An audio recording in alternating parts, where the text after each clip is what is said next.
Ce qui est particulièrement gênant, c'est le fait que le président ait choisi d'en parler et mieux de poser des actes dans ce sens dans un contexte de dialogue national. Le dialogue national était censé aborder des questions pas politiciennes, mais des questions d'intérêt national.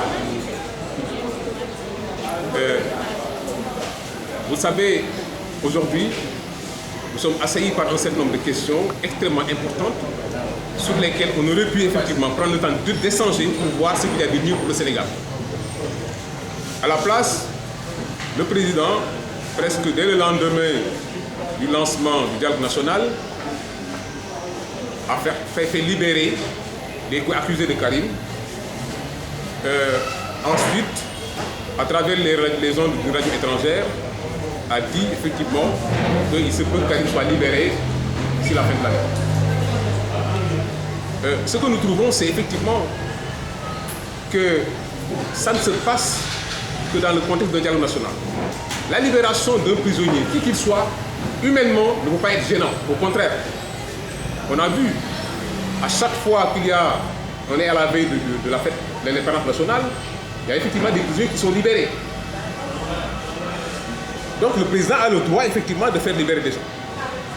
Mais prétexter justement un dialogue national pour libérer des prisonniers qui ont fait, en tout cas à qui on reproche des comportements vis-à-vis des ressources nationales extrêmement graves, pose quand même un problème. Ce n'est pas des choses à marchander. Alors, et ça pose au-delà même d'autres problèmes. Parce que certains opposants ont toujours dit que la condamnation de Karim n'avait rien de juridique en réalité. C'était plutôt un règlement de compte politique. Et tous les actes que le président pose montrent que, effectivement, renforce cette idée. Et ça, c'est grave parce que ça fragilise la justice. Quand la justice fait son travail sereinement, avec des magistrats extrêmement compétents, donne un verdict, et que donc on puisse justement, comme si de rien n'était, dans le cadre d'un dialogue national, libérer des gens à qui on reproche des choses extrêmement graves, ça pose d'énormes difficultés. Et ça, ce n'est pas une première. On a l'habitude avec ce gouvernement de s'immiscer dans la marche de la justice. Et c'est même structurel, j'allais dire, en réalité. C'est structurel. Parce que simplement, le président, comme son ministre de la Justice, sont trop impliqués dans la marche de la justice du Sénégal. Et c'est pourquoi d'ailleurs les assises nationales avaient effectivement pensé qu'il fallait aller dans le sens de disposition pour effectivement changer cet état de fait-là. Que le président ne puisse plus présider le Haut Conseil de la magistrature. Dans certains pays, il n'y a même pas de ministre de la Justice. Comme j'ai l'habitude de le dire en réalité, le président, avec ses articles, quand il a envie de mettre quelqu'un en prison, mais il est fort probable qu'il soit en prison, quel que soit ce qu'il aura fait. C'est par la suite qu'on verra est-ce qu'il a fait ou n'a pas fait. Tellement la ministre de la Justice, elle est forte. Et c'est pareil d'ailleurs que ce qui se passe par rapport à l'Assemblée nationale, tout le monde l'a vu. Quand le président lui-même est président de parti politique, encore une fois, il désigne ceux qui vont être sur la liste de ses députés. Mais il est normal que ces gens lui doivent quelque chose après. Il est difficile que les gens puissent s'opposer à des propositions du président. Ils sont prêts à tout valider. Et donc ce sont ces questions majeures qu'il faudrait voir dans ce pays-là. Il ne faut pas perdre du temps à discuter des détails. C'est des questions de fond qu'il fallait aborder. Et nous, on pensait que justement, en participant à ce dialogue national, qu'on donnait une chance justement qu'on puisse aborder ces questions de fond pour justement débloquer ce pays. Mais malheureusement, comme vous le voyez, c'est tout le contraire qu'on est en train de nous servir. Au contraire, on est en train d'utiliser le dialogue national pour aller dans un sens qui n'est pas du tout souhaité. La situation de l'école. Alors, pour ce qui concerne l'école, évidemment, nous, notre position est claire. En réalité, nous considérons que, en tout cas pour cette année, ce qui est arrivé, c'est de la faute du gouvernement du Sénégal. Parce que le gouvernement du Sénégal a signé des engagements vis-à-vis des enseignants et ne les a pas respectés. Il est clair que pour cette année, si le gouvernement avait respecté justement ces engagements, il n'y aurait pas eu cette crise-là. Parce que les enseignants ne revendiquent pas de nouveaux droits. Ce qu'ils revendiquent, en réalité, c'est juste le respect de protocole déjà signé. Je peux comprendre qu'un État pauvre comme le nôtre ait des difficultés des fois à tout respecter. Mais il faut être responsable. Quand je ne peux pas respecter, mais j'appelle ceux qui sont concernés. Je leur explique les raisons qu'ils comprennent. Encore que dans le cas du Sénégal, c'est tellement difficile qu'ils comprennent. Parce que simplement, parallèlement, le gouvernement fait un gaspillage incompréhensible. Nous l'avons vu, le référendum. Le président l'a déclaré en un mois, ils ont mobilisé des milliards pour la campagne du contribuable sénégalais. On a vu, le président va mettre en place, après, avec le référendum, justement, le Haut Conseil des collectivités territoriales, justement, et ils vont caser au moins, ça compte 150 membres, mais les 70 vont être nommés par le président, pour cette qualité politique. Le président a donné des indemnités aux épouses des ambassadeurs. Le président avait promis de réduire drastiquement le nombre d'agences nationales au Sénégal, mais qu'en est-il aujourd'hui? À quoi servent toutes ces agences-là qui auraient dû être simplement des directions au niveau des ministères existants? Mais tout ceci montre qu'il y a quelque part des ressources dans ce pays, mais qui sont très mal utilisées. Et quand donc dans ce contexte-là, vous dites aux enseignants, ben, je ne vous paye pas parce que je n'ai pas suffisamment de sous, mais ils ne vous croiront pas. Ils ne vous croiront pas, ils ont raison. Et donc tout ceci montre que quand même, il faut qu'on voit la façon de faire la politique dans ce pays-là. La publication du rapport de l'OFNA. Alors, pour ce qui concerne la publication, vraiment, le MND se réjouit de cette publication. Vous savez, la présidente ainsi que son équipe auraient pu dire non, nous attendons d'abord que le président nous reçoive au palais, en grande pompe, et ensuite nous allons parler aux Sénégalais. Mais ils ne l'ont pas fait. Parce qu'ils sont conscients qu'ils travaillent pour les Sénégalais. Et qu'ils peuvent effectivement publier les résultats, porter la connaissance des Sénégalais, les résultats qu'ils ont eus, ce qu'ils ont fait. Il faut l'en féliciter. C'est du courage dont ils ont fait montre.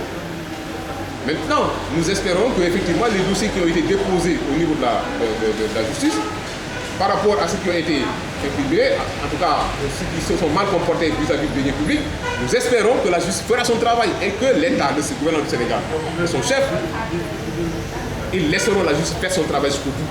Les APE. Alors, les APE, la position du Sénégal et son gouvernement, du président en particulier, est extrêmement inquiétante. Vous savez, les APE, Abdoulaye Wade, comme c'est avait refusé catégoriquement de signer. Et le président actuel faisait partie du gouvernement d'Abdoulaye Wade quand Abdoulaye a toujours refusé de signer ça. Donc il doit être au courant de ce pourquoi Abdoulaye n'a jamais voulu signer. Mais arrivé, nommé président de la CEDEAO, il en a profité justement pour non seulement signer, mais faire signer, en tout cas appuyer pour la signature au niveau des différents pays. Sur les 15 pays, je crois, il y a 13 qui ont déjà signé. Alors, mais ces APE, qu'est-ce que ça dit? Les APE, en les signant, si c'est validé par l'Assemblée, par le Parlement, par l'Assemblée nationale, va permettre à l'Union européenne, 27-28 pays, de pouvoir justement exporter des produits dans nos pays sans frais de douane. Compte tenu du fait que l'Union européenne justement soutient son agriculture et que donc ces paysans ont la possibilité de produire non seulement en qualité mais à des prix moindres, et vraiment ce sont ces produits-là qu'on va laisser entrer dans notre pays. Et la conséquence c'est quoi? C'est que nos agriculteurs, nos artisans auront des problèmes justement pour vendre nos produits. Parce qu'ils auront en face des produits de qualité et peu de prix moindres. Et donc la conséquence c'est quoi? C'est que beaucoup d'entreprises vont faire une boutique. L'agriculture justement, pour laquelle ils disent travailler pour l'autosuffisance, va connaître sans aucun doute de difficultés. Nos entreprises également vont connaître des difficultés, sans aucun doute.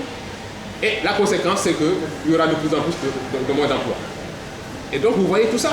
Comment est-ce que devant un tel fait, on peut accepter justement les APE? Vous ne verrez jamais, parmi tous ceux que vous entendez développer, qui sont effectivement de grands scientifiques, que ce soit en nous ou en Afrique ici, tous, de manière unanime pratiquement, ont rejeté les APE, disent que ces APE-là sont catastrophiques pour l'Afrique, pour nos pays. Comment dans ces conditions-là, un gouvernement qui veut aller vers l'émergence peut se permettre de signer des choses comme ça? Mais c'est tellement inacceptable. Et donc pour nous, le peuple doit se mobiliser pour qu'au moins, pour l'étape qui reste, l'Assemblée nationale, que ça ne puisse pas passer. Parce que ça va être une catastrophe. Que le président et son équipe eux-mêmes ne vont pas vivre directement. Parce qu'ils ont peut-être les moyens qu'il faut pour, quel que soit le prix, quelles que soient les conditions pour supporter. Mais le peuple va trimer, et ça c'est sûr, ça ne manquera pas. Vous avez félicité le ministre Ali Haïdar, pourquoi?